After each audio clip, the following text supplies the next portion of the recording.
पुण्याजवळील बालेवाडी येथे खराब रस्ते आणि अवजड वाहतुकीमुळे झालेल्या अपघातात 10 वर्षीय ऋषभ पाटोळेचा दुर्दैवी मृत्यू झाला। काल सायंकाळी क्लासला मुलांना सोडण्यासाठी संदीप पाटोळे दुचाकीवरून निघाले असताना बाजूने आलेल्या आयशरने धडक दिली। या अपघातात संदीप पाटोळे आणि त्यांची 7 वर्षीय मुलगी ही जखमी झाली आहे। आज ऋषभच्या पार्थिवावर अंत्यसंस्कार करण्यात आले। या घटनेनंतर खराब रस्ते आणि अवजड वाहतुकीचा प्रश्न पुन्हा ऐरणीवर आलाय। माझा मुलगा एका क्षणात आमच्यातून गेला, याला जबाबदार कोण? प्रशासन कधी जागा होणार असा सवाल ऋषभचे वडील संदीप पाटोळे यांनी केलाय।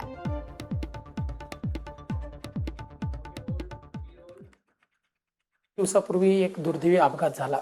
या अपघातात 10 वर्षाचा मुलाचा मृत्यू झाला आहे।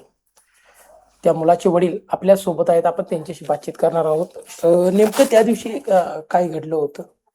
म्हणजे साधारणतः एक 6चं टायमिंग होतं आणि मी नियमितप्रमाणे त्याला क्लासला सोडण्यासाठी जात होतो। माझी दोन्ही मुलं, एक 5वीमध्ये आणि एक मुलगी 3rd स्टँडर्डमध्ये।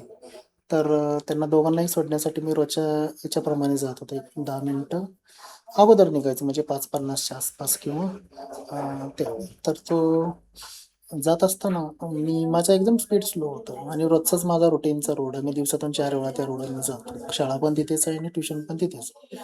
तर जात असताना अचानक मी माझ्या एका साईडनेच जात होतो, एकदम लेफ्टने।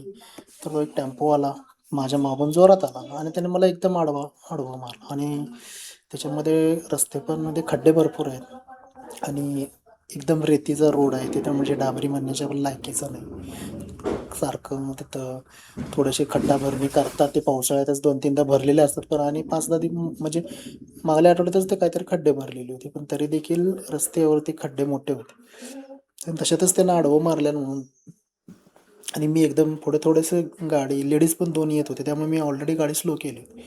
पण त्याने एकदम आडवं मारल्यामुळं आणि त्याचा जर्क बसून एकदम तो आमच्या गाडीला नकळत डॅश दिला।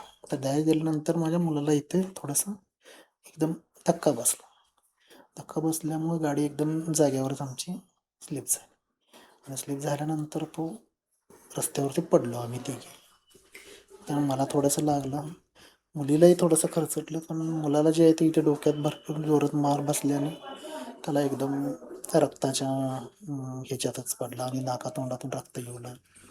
तशा स्थितीमध्ये मी स्वतःला सावरत परत उठलो आणि त्याला उचलून घेऊन बाजूला केलं आणि स्थानिकांच्या मदतीने परत मग एक 4-5 मिनिटाचा कालावधी गेला असेल। बाकीच्यांना मी हॉस्पिटलसाठी किंवा मदत करण्यासाठी याचना करू लागलो, पण कोण थांबत नव्हतं। त्याच्यात एकाने कॅबवाल्याने थांबवले आणि त्याच्यात कॅबमध्ये मग त्यांना बसवलं मी मुलीसहित 3 जण आम्ही हॉस्पिटलला गेलो। एक साधारणतः 10-15 मिनिटाच्या अंतरात पोहोचलो हॉस्पिटलमध्ये।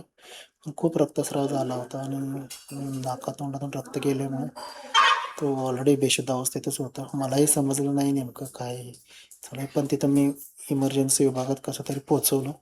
डॉक्टरांनी 15-20 मिनिटं प्रयत्न केले। त्यानंतर मला एक सांगण्यात आले की बाबा नाही, आम्ही बघतोय, साधारणतः त्याचं हृदय अगोदरच बंद पडलंय, पण आम्ही अजून लहान मुलगा आहे म्हणून आम्ही ट्राय करतोय। आणि परत एक 10-15 मिनिटाच्या अंतराने तिने सांगितले की नाही, आम्ही वाचवू शकलो नाही त्या बाळाला, ही इज नो मोर।